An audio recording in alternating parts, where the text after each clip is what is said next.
Our next speaker, Xian Bass, is a model, a lyricist, an HIV prevention educator. She's also, after seeing her talk, one of the bravest and strongest women I know. Yeah. And I think after you hear this talk, you'll understand why. Yeah. Please join me in giving a warm welcome to Xian Bass as she gives her talk, The 7 Deadly Sins of Surviving Sexual Assault. Woo!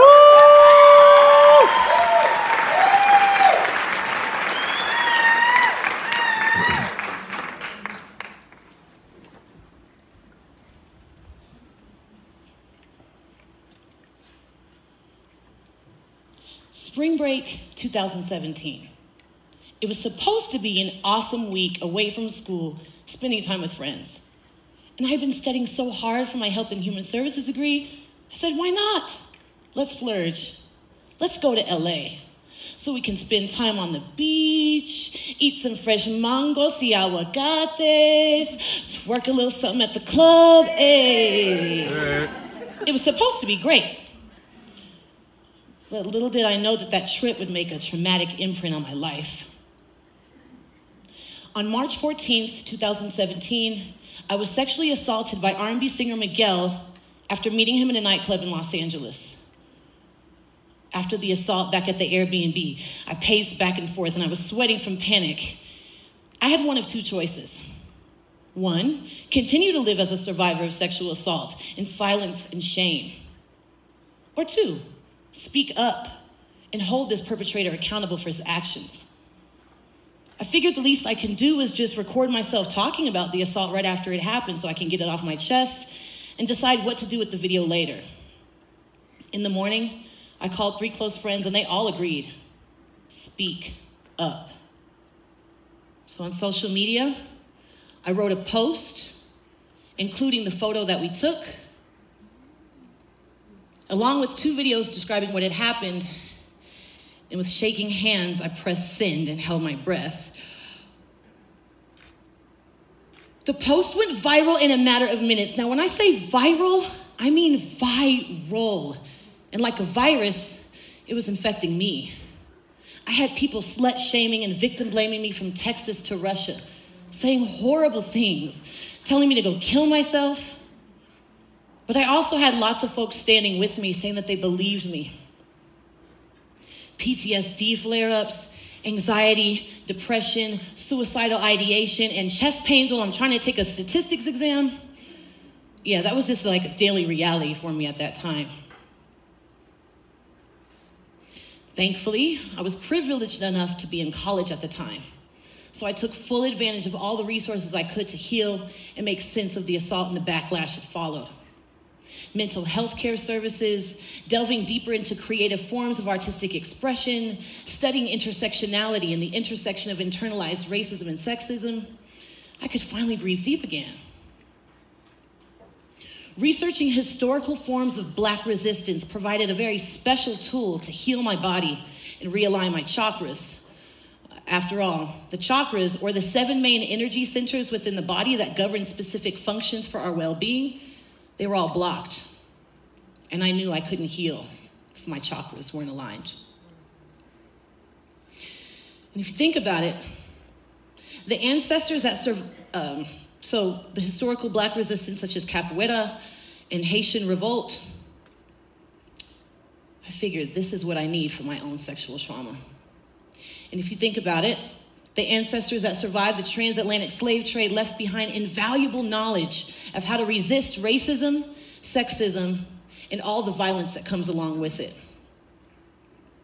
Historical human trafficking, forced removal of land and language, daily rape and beatings, and being forced to betray our own brothers and sisters on slave plantations in the name of white supremacy. We have survived it all. And we continue to heal from it all. This is the healing that I needed. So with all this insight and knowledge and research, I formulated the 7 deadly sins of surviving sexual assault. Now, I say sins because I indeed felt like a sinner. dirty, ashamed, and ostracized. And if you're anything like me, being raised by recovering Catholic parents, then you already know that sinners seek forgiveness, right? The 7 deadly sins of surviving sexual assault helped me forgive myself, the man that violated me, and the people that harassed me. I often ask myself, does the man that assaulted me know that he's using tactics created by colonizers used to dominate black women? 7 deadly sins of surviving sexual assault. Wrath, or my reaction. Now there's fight, flight, fright, and freeze. And in my case, I froze. That was the only way my body and mind knew how to work together to keep me safe. Now some people believe that I should have reacted more wrathful, that I should have struck out violently. But that's just not how my body responded. And if you know me, that's not really my general disposition. The sin of wrath weighed heavily in my root chakra and affected my ability to be safe and secure. Lust, or what I wore. I think I look pretty damn good in that top, if you ask me. And I couldn't wait to wear it to the club that night like any other woman would. But some people believe that top made this man lose his sexual control and lashed out of lust. Absolutely not. Sexual assault is not about lust or what you're wearing. It's about power and control. But the sin of lust weighed heavily on my sacral chakra and affected my ability to connect to a healthy sexual expression. Gluttony, or the atmosphere in which the assault took place. I approached this person, a singer, as a fan, introducing myself to him as a student, passionate about sexual health education, resources, and getting people tested. I also told him that one of my favorite songs of his affected my sexual life in a personal way.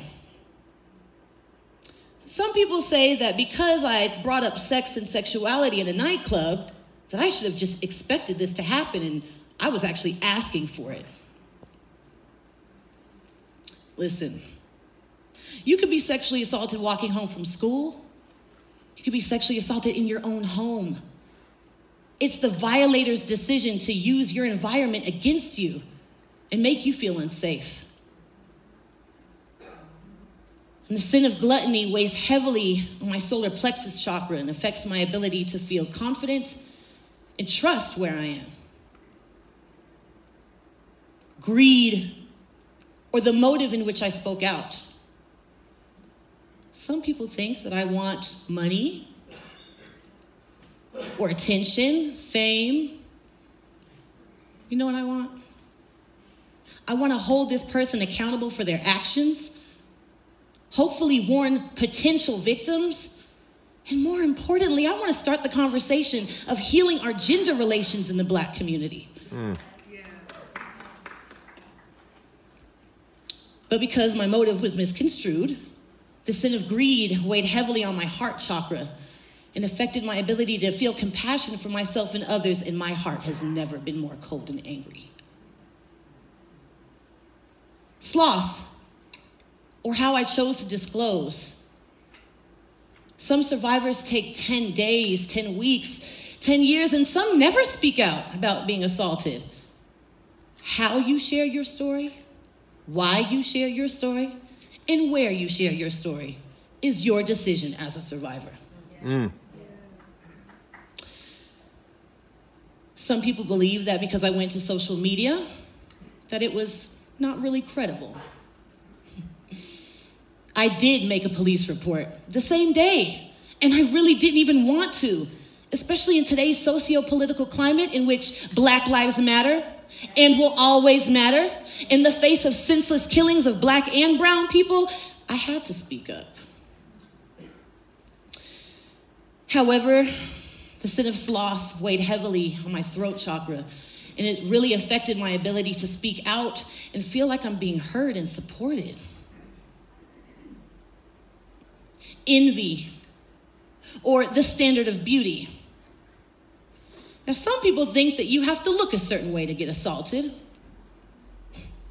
Some people believe that because this person is a celebrity, that they're surrounded by gorgeous women all the time. So why would he sexually assault little old me, especially when my teeth aren't even straight? Once again, sexual assault is not about how you look. It's about power and control. Pride, or the role I have in my community. I am a sexually confident woman. I fully own my sexuality and all the aspects that it comes from. Sex work, being a part of the LGBTQ community, and surviving multiple forms of sexual violence. I am an educated Black woman who proudly holds a college degree, and I have a profession and career that I love. But our society's understanding of femininity, especially Black femininity, does not allow women to be both sexy and smart. We have to choose, but I'm both. Woo!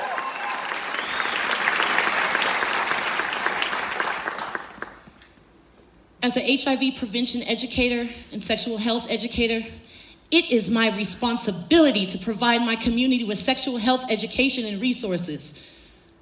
We can't talk about sexual health without talking about sexual violence. Being violated increases your risk of sexually transmitted infections, mental and reproductive health disorders.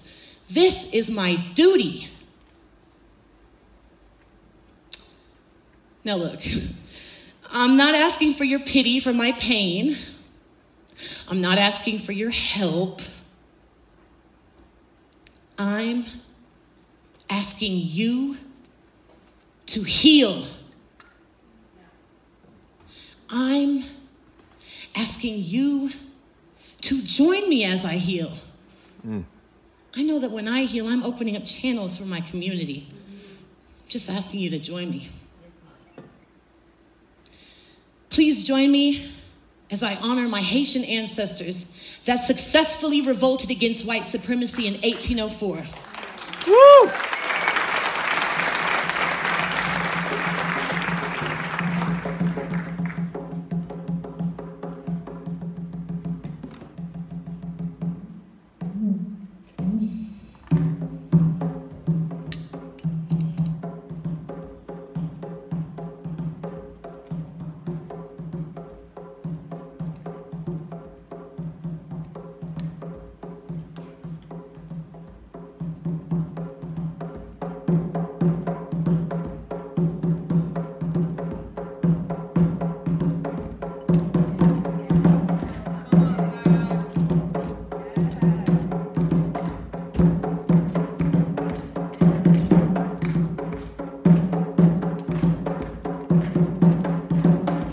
Yeah.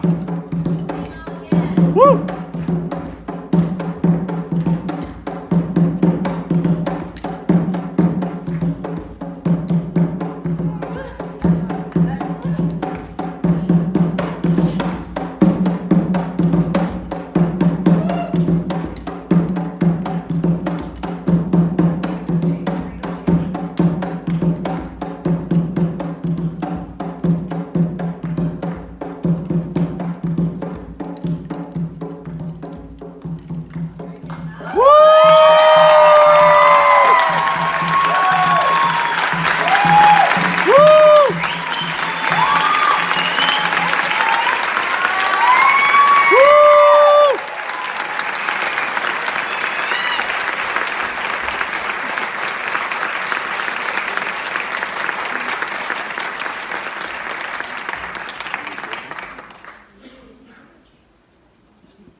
That was incredible. I want to mention the name of the drummer and give thanks to him for accompanying her. That was Adolphe Pierre Louis. Yeah. Give him a hand. Go Adolphe! Woo!